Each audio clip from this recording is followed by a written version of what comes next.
What's going on, guys? My name's Sean McCaddy and you're watching Street Exotics. This is our new channel we just started. You just witnessed a cold start on my 2012 Honda Civic Si Coupe, and I've had this car for a little more than 2 years now, so I feel like I can give you guys an honest review on whether this is a good car for you to buy or not.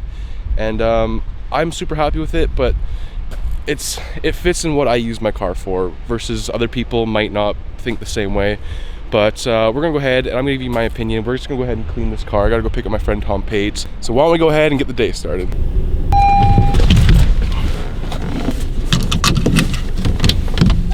Let's get rolling.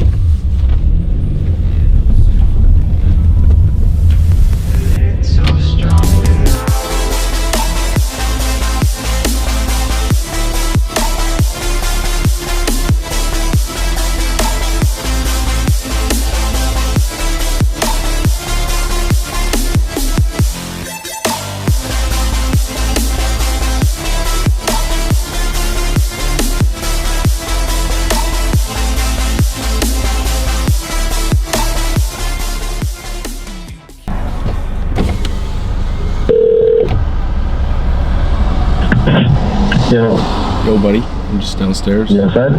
I'm outside. Alright, I'm coming down. Bye. Hey, thanks.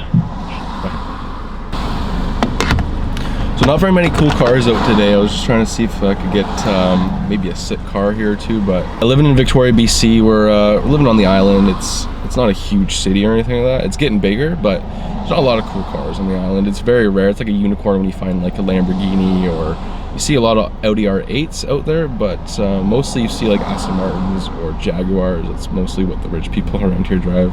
The owner of the company I work for at my day job, he actually owns a Lamborghini Gallardo Spider. It's black. I think it's a 2012. I don't know if it's an LP. I think it's an LP 560 perhaps. It's a four-wheel drive, so LP 560-4 or something like that. But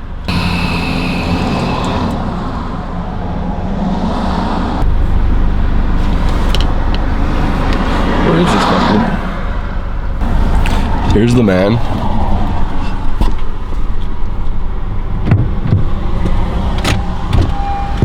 What's going on, buddy? What up? What up? Ready to shoot a vlog? Yeah, let's do it. Maybe close your window a bit in case it fucking rolls out. Can you imagine? That's terrible. So, welcome Tom Pate. This is my co-business guy on this channel. So, What up? What up? He's actually owned a couple Hondas himself. Well, one Acura, actually two Acuras. I've had a few Acuras actually. Because you actually had an Acura RSX, didn't you? Yeah, I got a DC5. The old it was an 02. Yeah, I saw some pictures. That was actually really nice. Yeah, RSX. I had a 05 TL. Currently driving the 2010 Acura TL all-wheel drive, Which is gorgeous. Fucking love that car. We'll do another review on that car our next video. But yeah, it looks really good. You did some classy dip on the front of the car, on the hood there, or the grille. Sorry. Yeah. Just really makes it like stealth, right? It does make it blacks stealth, out. yeah. It kind of masks the what people call the Acura beak look to it, right? The chrome beak. Yeah. So yeah, that just kind of made it a little bit more sporty, more stealthy looking. Yeah. A lot of people often just go with the vinyl wrap, or actually do a paint match and do that. Yeah. The reason why I plastic dipped it was just because I wanted to see how it looked, and before I actually do something permanent to it, right? So yeah, exactly. So I've had two Hondas myself. I had a Honda Accord. It was like a 2000 Honda Accord. It had a huge dent in the fender, so I got it like for $800 Canadian. And it was a good car. It had VTEC and it was decently fast. I was pretty impressed by it. It never broke down on me.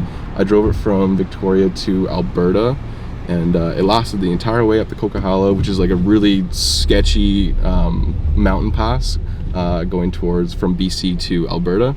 And it made it. It was snowing. I had decent tires on it, and I don't know, it made it all the way up there. It didn't cut it, or didn't die on me or anything like that you expect an older car to. But it was very reliable, as Hondas are reliable, right? That's a lot of the big reasons why I got this car, is because I wanted something reliable, good on gas, and also sporty at the same time. Like, this has 201 horsepowers, plural. Horsepowers. And I had I previously, when I was in high school, I had a 1995 C36 AMG, and it had a lot of torque, but it was obviously a heavier car. Like this is 2,880 pounds, something like that. So the power to weight difference, I actually looked it up, and this Honda is actually very close to my old AMG, and it had like 280 pound-feet of torque or something like that. And this, off the go, it's not very fast. It's front-wheel drive, so it's hard to grab traction right away. But at speed, like from like say 30 kilometers an hour to like maybe 90 kilometers an hour, you'll feel a really good kick out of the car, and that's really like why I like this car. Is it was good on gas. It's like 31 miles to the gallon highway. Really fast. It's a manual. They only come in manual, so if you're a manual transmission kind of guy, like this is obviously a great option for you. Not even the 2020 Supra comes in a manual right now. That's sad. I mean the BMW Z4. It's so sad. I can't believe they did that. But yeah, we're gonna go ahead and wash this, like I said, because I want to show you the rest of my car, how it looks right now. It's absolutely filthy. It's my daily driver. I use this for work. We sell insurance, actually. We drive to dealerships and do insurance, so I'm always driving in my car. I'm putting on a lot of K, and this thing gets dirty. It's not my show car or anything like that. I'll definitely get a new car soon. Like I said, I was thinking about getting an Audi S4, and that might be my show car. I'll probably take a little bit better care of it than I do my Honda, but we're gonna go ahead and wash it, so we'll cut to that. Maybe some sexy B-roll for you guys.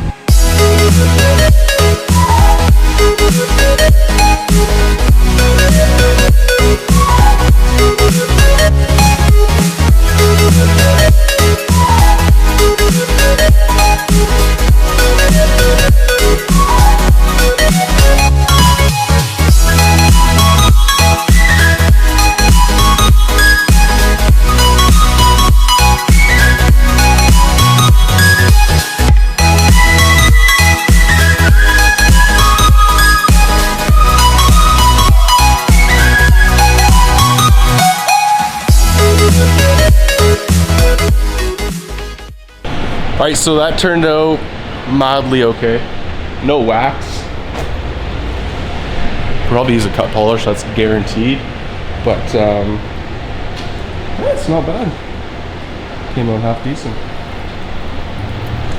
The exhaust tip though, should probably spend a little more work on that. But I might be replacing this car soon, so might not be the biggest issue at the moment.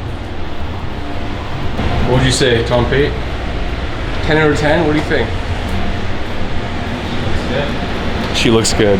She looks amazing, okay? Come on. That's a Sean special there. So those brush movements I got going, those manly brush movements.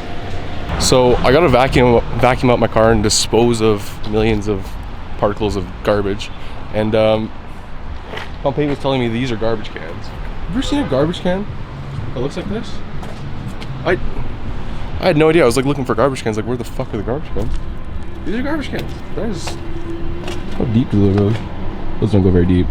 It's very misleading. By the way, if anyone didn't get a Bluetooth speaker for Christmas, come down to Co-op in Victoria. You know what? Free Bluetooth speaker. You're set. So we just finished vacuuming, but I thought I did a good job, but apparently I didn't. This is that's why I'm not a car washer and just sell insurance. So yeah, let's go get some gas, because obviously we need fuel to get around to the review, so let's cut to that. 3, 2. So I'm gonna go ahead and put some gas in there. I don't know if you can see that. You gotta push it to pop the gas cap there. And there's a common misconception with this car that you need to put premium on there, as you see there. But that's not actually true. I actually use regular gas, because you see gas prices in Canada, $1.27. We're in liters, so $1.46.9 for premium gas. Yeah, right. Not in a billion years. So I'm just cheap like that.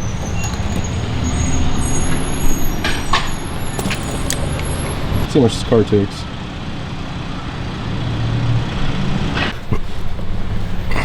Finished at $51.40, 40 liters. I had like 2 bars left on the gas, so that's actually not bad. It's, if you're using regular, it's actually affordable for the gas. If you're using premium, just don't even worry about it. It's not worth it. So we're about to roll out and go shoot the review, but I just wanted to add to the freshener collection. As you see, I just got a few, just a couple, and this one's This one's jasmine. I usually get vanilla. They're all yellow. Oh, that's awful. Better than nothing though. I have a huge collection of vanilla fresheners, but the jasmine, I thought it was vanilla, and I don't really like the smell of that.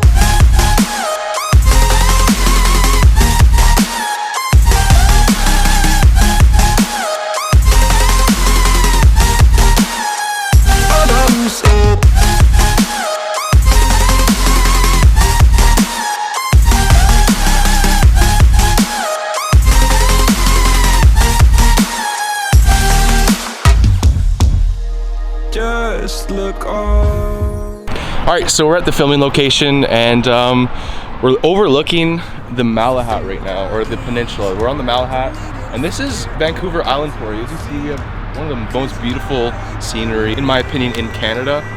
But that's up to you to decide. Hold on, just a little. We'll meet right here in the middle ground is where we'll stand.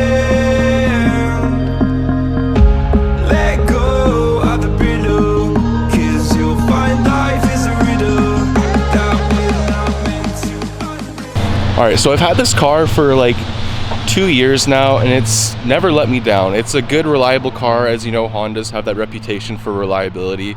And I bought this car originally because, like I said, I do insurance. We drive to dealerships, so I'm always traveling, so I wanted something good on gas. And this really delivers that. I think it's 31 miles to the gallon, like I said. It says it takes premium. You don't actually have to put premium in there. You can put regular, that's fine. So gas costs, I'd maybe fill, this is Canadian prices, maybe $60 a week, and I travel a lot for my job. So in a sense, this is actually a good commuting car, as well as sporty, right? So this is 201 horsepower. Drop it into second or third gear when you're like at speed, this thing actually picks up and goes. I've had no concerns, no problems with the vehicle. I definitely burn through my tires real fast, because it's a front wheel drive car and it doesn't really grab traction off the go right away that well. So I definitely burned through my front tires really fast. I had to rotate them, get a little bit more life out of them. I just put a set of Pirelli P7s. I got these used. They had about 90% tread left on them. I got them for like $460 Canadian, full install and an alignment. But if you're driving this Civic and you want to drive it enthusiastically, you're probably going to be burning through your front tires real quick, because like I said, off the go, you're spinning the tires a lot. So another good thing that I liked about this vehicle was the price. These things came down in value very fast. They weren't that popular style-wise. The 2012 SI, the sedan, it only lasted 1 year because people complained about the look of the front end, and in my opinion, it definitely didn't look that great. The Coupe actually lasted 2 years before they changed to the new body style, but you still have the new you still have the same engine as the new 9th gens with that styling. So if you can get past the looks, I know the car isn't the prettiest from the rear. Up front, I do like the styling here. Compared to the newer 9th gens, in my opinion, but the rear end is really the Achilles heel in the looks department, because it just, I don't know, I feel like they tried really hard in the front, and then in the back they kind of just let it be. I don't know, they didn't do a great job in my opinion, and that's really why I think this thing didn't do too well, is because of the styling. The engine, everything else about this car is amazing, but the fact that the styling wasn't to everyone's liking, really they had to obviously jump ship on this design and get the new design, which I totally agree. But if you're looking for a 9th gen SI with the same engine as the newer ones, this is honestly a good buy. I bought it for like $15,000 Canadian. You can do the math conversion for the US, but this is a really good buy. If you can get past the styling, like I said, the rear isn't the sexiest thing in my opinion, and it kind of looks a little awkward, but the SIs do have a little bit of a duck lip. I feel like this isn't as pronounced as I'd prefer.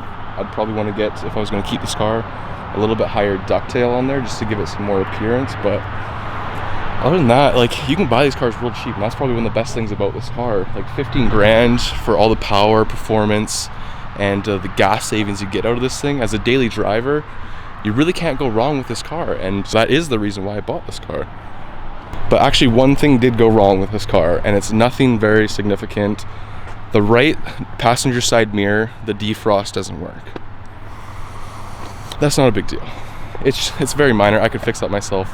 And then one thing I want to talk about is the traction control. So if you're trying to drive enthusiastically, the traction control is definitely something you want to take off, because if you have traction control on and your wheels slip even the slightest little bit, this thing cuts power and it sits there in like a nimble stage for like 3 seconds. So you're sitting there like, you rev it, all of a sudden you're like kicked back in your seat, and all of a sudden it goes, cuts power because the wheels slip, and you're like waiting for the power to come back on, and all of a sudden it just comes back on again. It's really freaking weird. So if you're ever gonna rip this car, you just need to take traction control off, and you just do that by holding that button, and then you'll see there that the traction control has been turned off.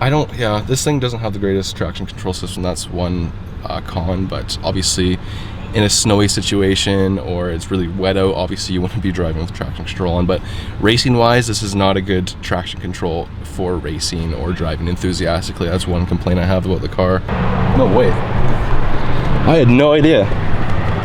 Dude, I have a block heater. No, oh, it's from Calgary, dude. From Calgary? Yeah. I have a block heater. I had no idea that this had a block heater the entire time. I mean, we're in BC, so we would never actually use that. In BC, or at least in Victoria, it doesn't actually get cold enough to actually want to use a block heater. Out in Alberta or something like that, it gets to below like -40, so that actually would come in handy, but I didn't know I had that. That's actually quite nice. Actually, one thing I did notice after driving the car for a while, driving it really fast and then braking, I noticed that the rotors have actually gotten warped just a tiny bit. There is a little bit of a lip on the rotor. So obviously I've worn down these rotors a little bit, and it's a little bit warped. So when you're braking now, it definitely, you can feel like a little bit of a vibration in the brakes, just because obviously I've done these brakes in pretty good. Okay guys, so overall this car honestly fits the bill for me. Like I said, I daily drive this thing. It's good on gas, it drives well. The manual transmission is very smooth, and it's fun to drive with the manual. They only come in manual, so if you're an auto driver, you've never driven manual, you're probably not going to be able to drive an SI unless you wanted to learn. And if you did want to learn, this is probably the best car to learn standard on. It's so smooth with the shifting, and it's like, it almost drives itself, it feels like. I'm a big dude at the same time also, so this is a little bit smaller car than what I usually drive, but I don't know, I have no problem. Like, the headroom is more than enough that I need. I don't feel confined in that vehicle. The sunroof definitely helps with that, making it feel a little more open. So one of the best things about having the front wheel drive, not only is it good to drive in the snow, but you're not gonna have the drivetrain loss as you would in like a rear wheel drive car, because you're not having to send power down the axle to the rear differential, and you're just losing power. Whereas the front wheel drive cars, all the power's up front. You're not really sending power all the way down there. It's all in the front wheels right there. There's not much to lose. So in a sense, you only maybe have 100, or you only have 201 horsepower, 170 pound-feet of torque, but you're actually using a lot of that power instead of losing it at all. So in that sense, that's kind of why the car is a little bit faster than what the specs look like. If you look at the specs, you'd be like, oh, it's only 201 horsepower. But no, it's front-wheel drive. It puts the power down decently at speed. You're not losing all that power. But there's really not much more to say about this car. Good on gas, reliable. I have never had to do any maintenance on this vehicle besides the tires, which are my own fault. Maybe rotors soon, because that's, again, my own fault. Nothing against Honda. Had to replace, or I will have to replace that driver's side mirror, because the defrost doesn't work. Only the driver's side does. And what else? The shift knob, or the shift boot, has come undone, and that was actually from the previous owner. That wasn't my fault, but it's an easy fix, so it's not even that big of an issue. No maintenance on this thing. Do my regular oil changes. Burns oil, like I said. That's kind of an inconveniencing part. That's only if you're driving like a freaking crazy man like myself. I think Tom Pate's quite a enthusiastic driver, I'm pretty sure. Yeah. What do you think you're doing? I've been posting to our Instagram. Alright guys, so thanks so much for watching.